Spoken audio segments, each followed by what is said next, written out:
lalawigan ng Ilocos Honor. Inihalaan Pangulong Pilipinas.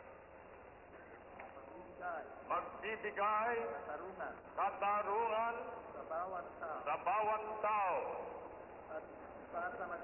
at itatalaga ko ang aking sarili sa paglilingkod sa bansa. Kasihan nawa ko ng Diyos.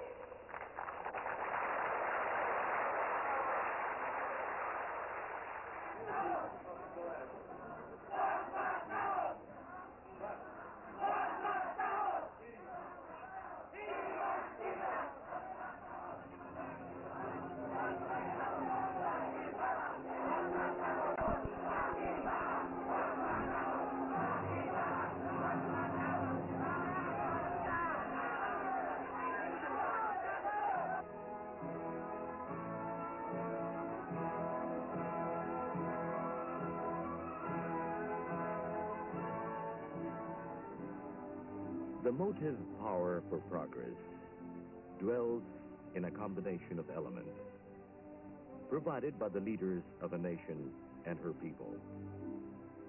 The dynamics of national development gains equally from the thrust of leadership and the commitment rendered by the people. President Ferdinand Marcos's decision in 1972 to dismantle the structures of representative government borrowed from the West marked a watershed in the Filipinos' voyage of self-discovery. Heading off the crisis of a secessionist movement, of rebellion and economic bankruptcy, he invoked the martial law provision of the Constitution on September 21st, 1972. To lead the nation on a new political course, he launched a revolution from the center.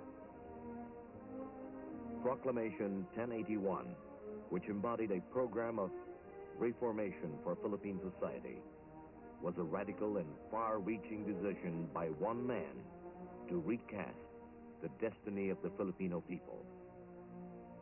But the program was not for one man to implement. The vision of the new society needed the common man and the common will to make it a reality.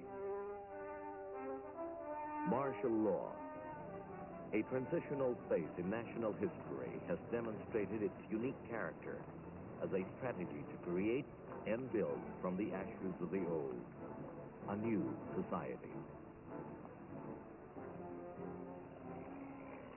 Today, the achievements of the period have attracted attention and gained respect as a peaceful means to revolutionize society. A developmental model that is instructive for the countries of the Third World. The massive drive for total national development was based on the restoration of political stability and social order.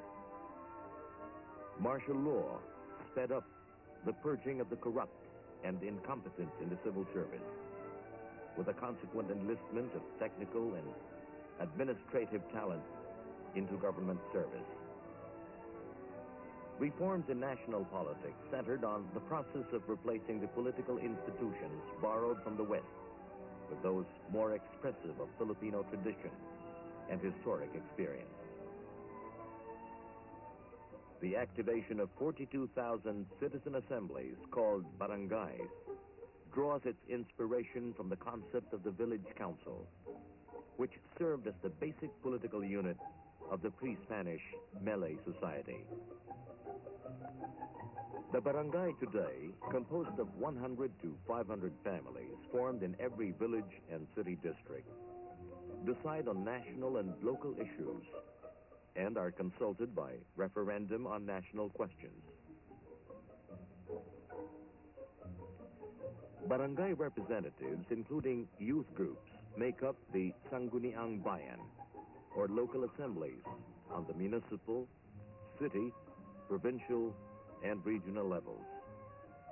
At the national level is the Batasang Pambansa, inaugurated on June 12, 1978.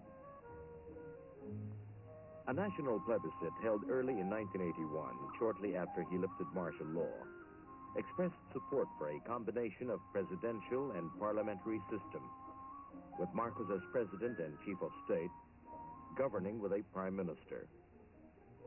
But the precept underlying the political evolution has remained constant, rooted in the welfare of the poor as a priority above all else.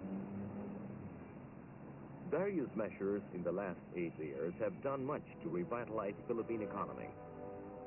The National Economic and Development Authority, NEDA, supplied the development efforts with a planning vehicle, which revamped a sluggish bureaucracy and stirred it into action.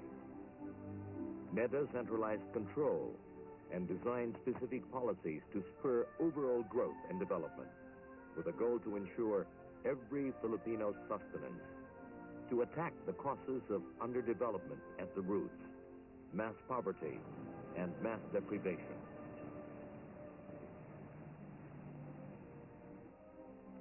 The period from 1972 saw a